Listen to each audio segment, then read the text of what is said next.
이 나라에 살면서 개인적으로 가장 만족스러운 건 안전입니다. 밤늦은 시간에 혼자 걸어도 생명의 위협을 받지 않는다는 것, 핸드폰을 손에 들고 다녀도 누가 강제로 뺏지 않는다는 것, 노트북을 놔두고 화장실에 가도 아무도 가져가지 않는다는 것. 우리에게 당연한 이런 믿음들이 많은 나라에선 유토피아에서나 있을 법하다고 여깁니다. 그런데 한국의 안전을 얘기하면서 빠지지 않는 지적이 있습니다. 어디든 있는 CCTV 때문이란 것입니다.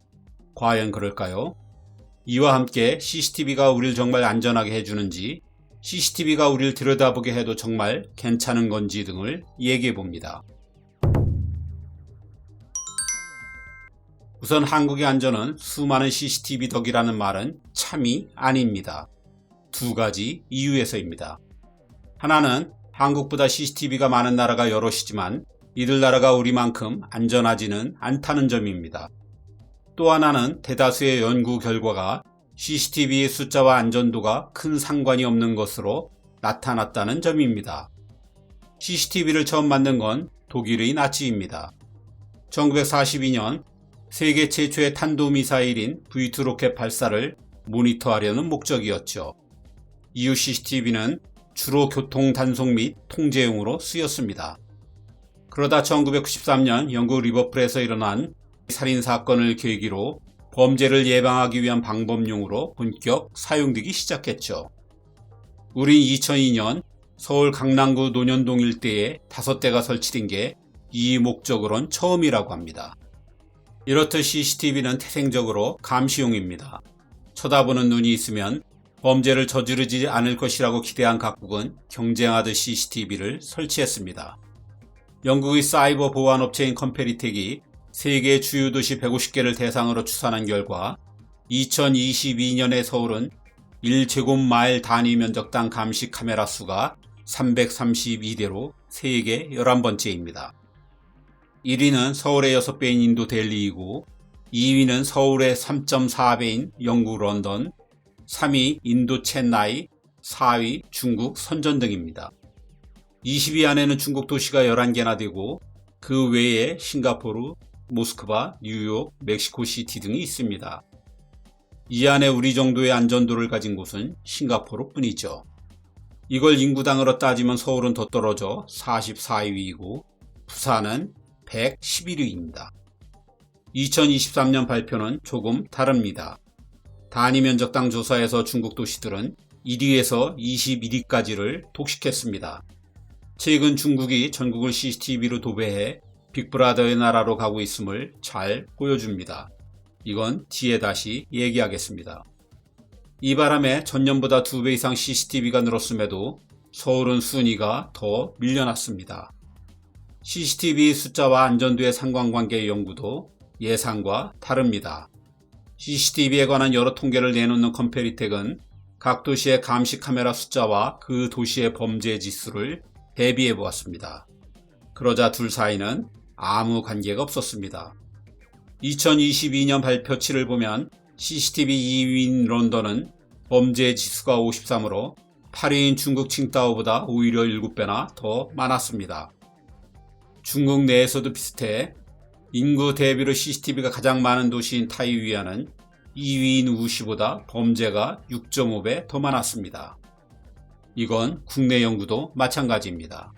서울에서 중구와 종로구는 늘 CCTV 설치 최상위권입니다. 하지만 이 두 곳은 2020년까지 범죄율 1, 2위를 다투었습니다. 서울에서 지금 CCTV가 가장 많은 곳은 강남구입니다. 그럼에도 특히 성범죄가 3년 연속 가장 많이 일어나고 있죠. CCTV 연구를 보면 세계적으로 몇 가지 공통점을 보입니다. 하나는 CCTV가 살인, 폭행, 성폭력 같은 충동범죄에는 사전 예방 효과가 거의 없다는 것입니다. 대신 사후 범인 추적에는 도움이 되는데 비용 대비 효율성은 의문이 제기되고 있습니다. 영국 런던 경찰청에 따르면 CCTV 1000대를 설치해야 연간 한 건의 범죄를 해결할 수 있다고 합니다. 둘째는 CCTV의 대거 설치로 특정 지역의 범죄가 줄어든다 해도 대신 전이 효과가 일어납니다. CCTV가 적은 지역의 범죄가 증가해 결국 전체 범죄율은 같아지게 된다는 얘기입니다. 이렇게 되면 CCTV가 적은 곳은 오히려 우범 지역이 되어 슬럼화가 가속되게 됩니다. 셋째는 CCTV만 세울 게 아니라 가로등 밝기와 순찰 강화 등이 함께 이루어져야 범죄 예방 효과가 비로소 생긴다는 것입니다. 하지만 사람들의 인식은 이런 연구 결과와 전혀 딴판입니다. 2021년의 한 보안신문 조사에 의하면 한국인들은 73%가 CCTV 설치 후 더 안전해졌다고 느끼고 있습니다. 68%는 지금도 부족하니 더 설치해야 한다고 희망했습니다. 반면 CCTV로 사생활이나 개인정보를 침해받고 있다고 생각하는 사람은 절반도 되지 않았습니다. 사실 위 컴패리텍이 내놓은 통계는 국가나 공공기관이 설치한 CCTV일 뿐입니다.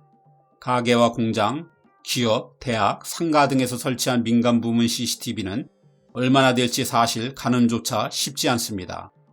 행정안전부의 실태조사에 따르면 직장인들은 하루 평균 거의 100회 정도 CCTV에 노출된다고 합니다. 특히 이동 중에는 9초에 한 번씩 찍힙니다. 자동차에 달린 블랙박스도 CCTV 역할을 하니 도대체 우린 하루에 몇 번이나 카메라에 찍히는 걸까요? CCTV가 이렇게 많음에도 기대보다 범죄 예방 역할을 하지 못하는 이유는 간단합니다. CCTV를 종일 지켜보는 게 사실상 불가능하기 때문입니다.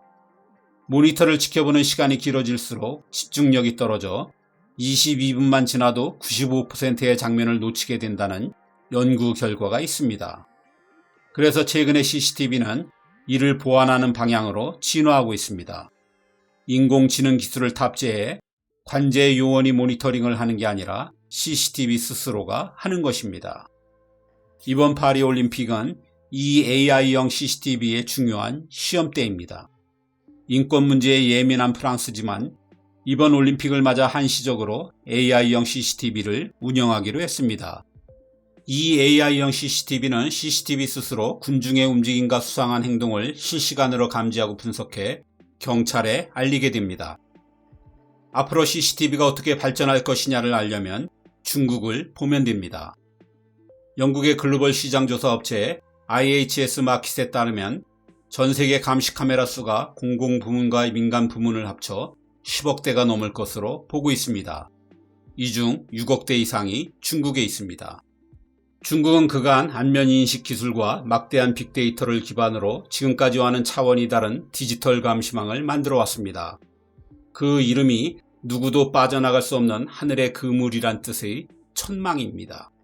영화 터미네이터에서 인간을 지배하는 슈퍼 인공지능의 이름이 혹시 생각나나요?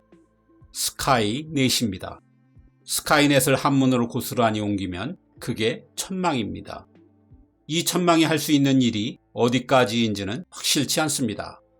하지만 밝혀진 몇 가지만으로도 참 심상치 않습니다.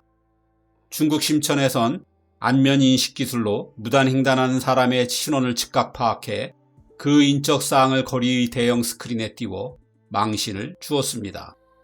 중국의 CCTV는 변장한 채 호텔에 투숙한 지명 수배자를 콕 집어내 체포하게 하고 코로나 때는 마스크를 쓰지 않는 사람을 색출하는 데도 사용되었습니다.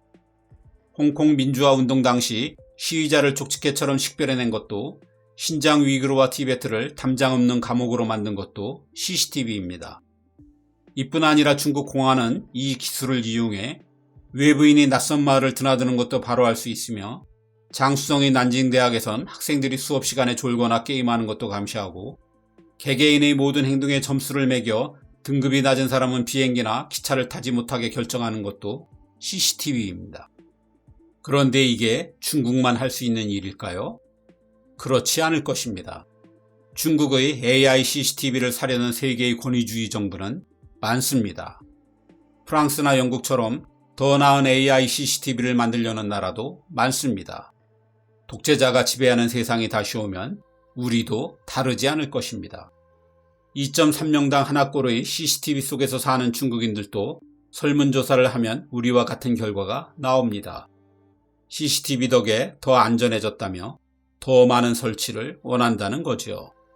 CCTV를 인권이 아닌 치안의 개념으로만 본 탓에 감시받고 있다는 생각은 못하고 보호받고 있다는 인식만을 하게 되는 것입니다.